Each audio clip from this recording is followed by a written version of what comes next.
Martial Peak Bab 651, Gunung Berapi.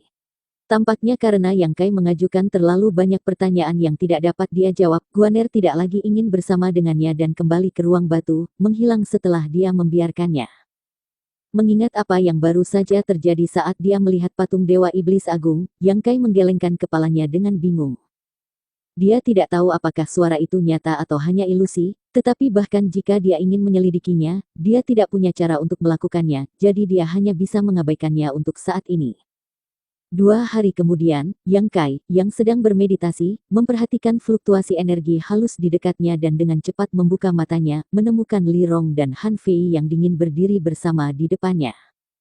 Alis Yang Kai berkerut, dia tidak mengerti mengapa Han Fei juga muncul dan bertanya apa yang terjadi.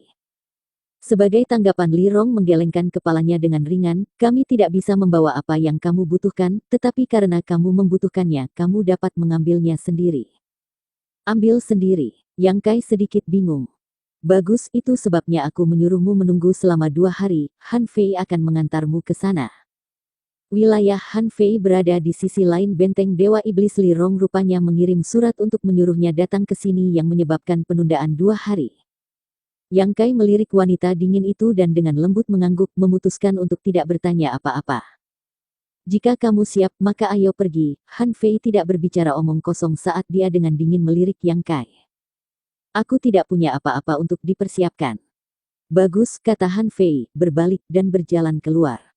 Hati-hati di luar sana, Li Rong mengingatkan. Yang Kai dengan lembut melambaikan tangannya sebelum mengikuti Han Fei di luar. Begitu Yang Kai keluar dari kamar batunya, dia melihat tubuh Han Fei yang lembut berubah menjadi aliran cahaya dan menghilang, tetapi dia hanya berdiri di sana dan menyaksikan. Li Rong menatapnya dengan rasa ingin tahu, ada jejak kecurigaan yang muncul di wajahnya yang cantik. Setelah menunggu sebentar, Yang Kai masih tidak bergerak, dan Han Fei tidak bisa membantu terbang kembali, mengerutkan kening padanya dengan perasaan tidak senang. Apa yang kamu lakukan? Kenapa kamu tidak mengikuti? Aku sudah bilang aku tidak punya banyak truki yang tersisa dan tidak mampu menyia-nyiakannya, terbang kemanapun kita pergi akan menjadi pemborosan besar truki kan? Yang Kai berkata tanpa daya. Apa yang kamu katakan? Han Fei mengerutkan kening. Kamu harus membawaku ke sana, kata Yang Kai dengan nada serius. Setelah mendengar ini, Han Fei merasa lebih kesal. Kamu berani memberitahuku untuk menggendongmu. Aku tidak mencoba mengambil keuntungan darimu, aku juga tidak berusaha meremehkan identitasmu, ini hanyalah pilihan yang paling tepat, jawab Yang Kai tegas. Li Rong merajut alisnya sejenak sebelum mengangguk ke arah Han Fei. Han Fei menggertakkan giginya tetapi tidak mengatakan apa-apa, menjentikkan tangannya, dan membungkus Yang Kai dalam gelombang energi, mengangkatnya dan sekali lagi melesat ke langit. Han Fei memiliki temperamen yang dingin dan lebih suka diam daripada berbicara. Yang Kai juga mengerti bahwa wanita seperti itu tidak akan mencoba bersikap ramah dengan orang asing sehingga dia secara alami tidak mengambil inisiatif untuk berbicara, hanya menutup matanya dan membiarkannya menggendongnya ke tujuan mereka. Namun, hanya karena dia tidak berbicara dengannya, Yang Kai sangat menyadari bahwa Han Fei tampaknya tertarik padanya karena dia diam-diam akan menggunakan Divine Sense-nya untuk memindai tubuhnya, berulang kali mencoba mengungkap rahasianya, tentu saja, dia tidak pernah berhasil. Dunia kecil misterius ini sangat berbeda dari dunia luar. Di sini, tidak ada matahari atau bulan, malam atau siang, langit adalah campuran cahaya dan bayangan yang kacau dan tanahnya luas dan tandus dengan sedikit jejak rumput atau satwa liar. Hanya sesekali ada beberapa binatang monster. Mengebut sepanjang jalan, pasangan tetap diam, tetapi setelah beberapa waktu, suhu udara secara bertahap mulai naik. Merasakan perubahan ini, Yang Kai tidak bisa menahan perasaan bersemangat. Aura panas semacam ini persis seperti energi yang dia butuhkan. Seiring waktu berlalu, konsentrasi Yang Yuan Qi di udara menjadi lebih tinggi dan menjadi jelas bahwa sumber besar itu ada di depan. Yang Kai tidak bisa membantu menantikan ini. Setelah 2 hari perjalanan, Yang Kai akhirnya melihatnya, di cakrawala yang jauh langit diwarnai merah keemasan menyilaukan. Pada titik ini, udara dibanjiri dengan Yang Yuan Qi dan cukup terkonsentrasi sehingga ketika Yang Kai menjalankan seni rahasia Tru Yang-nya, cadangannya dari Tru Yang Yuan Qi dengan cepat dipulihkan. Di sisi lain, Han Fei harus mengedarkan Qi iblisnya sedikit untuk menolak Yang Yuan Qi ini. Yang Yuan Qi selalu menjadi musuh Ki Iblis, bahkan para pembudidaya klan iblis kuno yang kuat tidak bisa mengabaikan penindasannya, tetapi master yang kuat seperti Han Fei tampaknya mampu mengabaikan serangan atribut yang biasa ini. Setelah terbang beberapa lama, kepadatan Yang Yuan Qi menjadi lebih besar dan Han Fei akhirnya berhenti. Melayang di udara bersama dengan Yang Kai, pasangan mengalihkan pandangan mereka ke bawah. Di bawah ada pegunungan berliku memiliki kawah besar yang mirip dengan mulut binatang buas raksasa itu. Kawah ini sangat besar dan Yang Kai bisa dengan jelas melihat magma merah panas berguling-guling di dalamnya. Yang Yuan Qi di sini sangat kaya dan bahkan bisa melelehkan batu menjadi magma. Dari waktu ke waktu, magma panas yang mendidih ini akan naik dan membanjiri lereng gunung. Selain itu, segel atribut yang di dada Yang Kai berdenyut hebat tampaknya sangat senang dengan konsentrasi besar Yang Yuan Qi di bawah. Segel yang hanya merespons di hadapan Yang Yuan Qi, belum pernah berdenyut sekuat ini sebelumnya, jadi Yang Kai cukup yakin bahwa ada sumber energi atribut yang sangat kuat yang tersembunyi di bawah gunung berapi ini. Ini adalah tujuan kita, Han Fei akhirnya berbicara. Energi atribut yang kaya di sini harus memenuhi kebutuhan kamu. Sejauh yang aku tahu ada deposit besar biji kristal atribut yang di bawah magma. Jika kamu memiliki kemampuan, jangan ragu untuk mengumpulkan sebanyak yang kamu inginkan. Klan iblis kuno kami tidak perlu untuk hal-hal seperti itu. Yang Kai mengangguk ringan untuk mengekspresikan pemahaman. Aku akan menurunkanmu terlebih dahulu dan menemukan tempat yang cocok untukmu kultivasi, kata Han Fei, membungkus Yang Kai dalam energinya dan bergegas turun. Bahkan menghadapi magma mendidih yang tampaknya mampu melelehkan apapun, wanita dingin ini tidak menunjukkan rasa takut sedikit pun. Kekuatan menakutkan yang mengejutkan Yang Kai meletus dari tubuhnya yang tampak lembut, mendorong magma ke samping, membuka jalan untuk pasangan itu. Seperti ditusuk oleh pedang tajam, dimanapun Han Fei lewat, magma akan terbelah dan memberi jalan. Tidak ada bahaya sama sekali, dan begitu pasangan melewati, magma akan bertemu lagi. Yang Kai melirik ke belakang tetapi tidak bisa melihat apapun kecuali lautan batuan cair. Yang Kai tiba-tiba memiliki pemahaman yang lebih dalam tentang seberapa besar kekuatan wanita ini. Para Saint semua dianggap sebagai penguasa top di dunia ini, tetapi Yang Kai tidak tahu apa urutan wanita ini. Setelah menuruni jarak yang tidak diketahui, Han Fei akhirnya tampak seperti dia memiliki beberapa kesulitan dalam mengatasinya. Yang Yuan Qi di sini terlalu kaya dan bahkan dia tidak bisa mengabaikannya.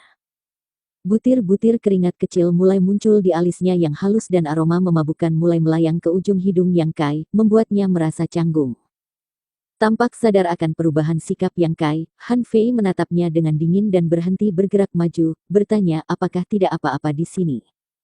Ya, Yang Kai dengan cepat mengangguk. Lalu kamu tinggal di sini dan berkultivasi, kata Han Fei, melambaikan tangannya, membelah magma di dekatnya, dan membuka gua di sisi aliran gunung berapi. Gua ini cukup besar untuk memungkinkan Yang Kai duduk bersila di dalam. Setelah membuat beberapa penghalang energi untuk mengisolasi tempat ini, Han Fei melemparkan Yang Kai ke dalam gua dan dengan dingin berkata, manusia, jangan main-main, serap Yang Qi yang kamu butuhkan di sini dengan tenang, aku akan menjemput kamu 1 bulan dari sekarang. Baiklah. Han Fei meliriknya sekali lagi sebelum berbalik dan menghilang ke magma. Setelah dia pergi, Yang Kai mengambil napas dalam-dalam dan menjelajahi sekelilingnya. Gua ini aman dan kokoh, setelah semua itu telah diukir oleh Master Alam Saint, magma yang mengalir di luar tidak memiliki cara merembes masuk. Meskipun Yang Kai tidak takut dengan magma ini, itu akan menyusahkan jika dia terjebak di dalamnya dan menjadi tersesat. Santai, Yang Kai mulai mengedarkan seni rahasia truyangnya. Segera setelah dia mulai berkultivasi, rasanya semua pori-pori di kulitnya terbuka lebar dan mulai menyerap Yang Yuan Qi dalam jumlah besar di sekitarnya, dengan gila-gilaan menariknya ke dalam tubuhnya. Wajah Yang Kai cerah, dia belum pernah mengalami energi atribut yang begitu kaya sebelumnya dan merasa sangat nyaman. Dida. Suara tetesan cahaya terdengar dari dalam tubuh Yang Kai dan setelah hanya 30 napas waktu, setetes baru yang liquid dibentuk. Sekarang, dunia kultivasi Yang Kai tidak sama seperti dulu, apakah itu kemurnian atau kepadatan trukinya, mereka beberapa kali lebih besar daripada ketika ia pertama kali mulai mengolah seni rahasia Truyang. Ini juga berarti bahwa jika dia ingin membentuk setetes yang liquid, dia harusnya dapat menyerap puluhan kali lebih banyak Yang Yuan Qi daripada sebelumnya. Meski begitu, hanya butuh 30 napas waktu untuk membuatnya di sini. Kecepatan seperti ini lebih cepat dari yang dibayangkan Yang Kai. Lingkungan di sini sangat cocok untuk kultivasinya. Asteris Dida, Dida asteris. Suara menetes terus berlanjut saat Yang Kai berkultivasi dengan pikiran tunggal, segera melupakan segala sesuatu di sekitarnya, bahkan berlalunya waktu. Di bawah gunung berapi, di dalam magma yang berputar, Yang Kai memasuki kondisi halus dan berkultivasi diam-diam. Di tempat lain di wilayah Komandan Besar Cujian, salah satu dari 4 pemimpin klan iblis kuno, terletak ribuan kilometer di sebelah timur benteng Dewa Iblis. Pada saat ini, Cujian sedang duduk di aula kastilnya, mendengarkan salah satu laporan dari bawahan kepercayaannya. Setelah beberapa saat, mata Cujian berkedip dan sedikit kegembiraan muncul di wajahnya. Maksudmu orang luar itu meninggalkan benteng Dewa Iblis? Ya Tuan, dia dibawa pergi oleh Komandan Besar Han Fei, pria itu menjawab dengan cepat. Apakah kamu tahu kemana mereka pergi? Tampaknya menuju ke arah gunung berapi. Gunung berapi, Cujian mengerutkan kening. Secara alami dia tahu di mana gunung berapi ini berada karena itu adalah salah satu tanah terlarang klan iblis kuno, bahkan 4 komandan besar tidak mau pergi ke sana jika itu tidak benar-benar diperlukan. Bukannya ada sesuatu di sana yang bisa mengancam kehidupan mereka, tetapi bahwa mereka secara naluriah ingin menghindari yang kikaya yang merembes ke daerah itu. Mengapa mereka pergi ke gunung berapi? Alis Cujian berkerut, tidak dapat memahami apa yang terjadi. Jika bukan karena tujuan khusus, tidak mungkin bagi Han Fei untuk membawa manusia itu ke sana. Tuan, ini adalah kesempatan langka, haruskah kita? Pria itu ragu-ragu bertanya. Mata Cujian menyipit dan jejak kedinginan melintas di kedalaman matanya, mencibir sambil berkata, tentu saja aku tahu ini adalah kesempatan langka. Ayo, kita pergi mengundang orang luar ini untuk mengunjungi wilayah aku selama beberapa hari. Cujian terus mengawasi berbagai rumor di sekitar Yang Kai dan tahu bahwa kemajuannya dalam alkimia cukup mengesankan. Cujian selalu mencari cara untuk menekan Li Rong. Jika kali ini, dia bisa membawa bocah manusia ini kembali ke wilayahnya, melatihnya untuk menyempurnakan pil peringkat Sein, dan membebaskan klan mereka dari penjara mereka di sini, memenangkan dukungan klannya akan menjadi mudah. Pada saat itu Li Rong tidak punya pilihan selain menyerahkan posisinya kepadanya. Selain itu, Cujian tahu bahwa jumlah herbal yang dimiliki Li Rong tidak banyak, sementara di sisi lain ia memiliki banyak di gudang. Jika bocah manusia itu ingin terus meningkatkan keterampilan alkimia, hanya dia yang bisa menyediakan ramuan yang diperlukan. Seolah-olah dia sudah bisa membayangkan kenaikan pangkatnya yang mulia, mata Cujian dipenuhi dengan antisipasi dan kegembiraan, jadi dia dengan cepat mulai mengerahkan bawahannya. Bersambung.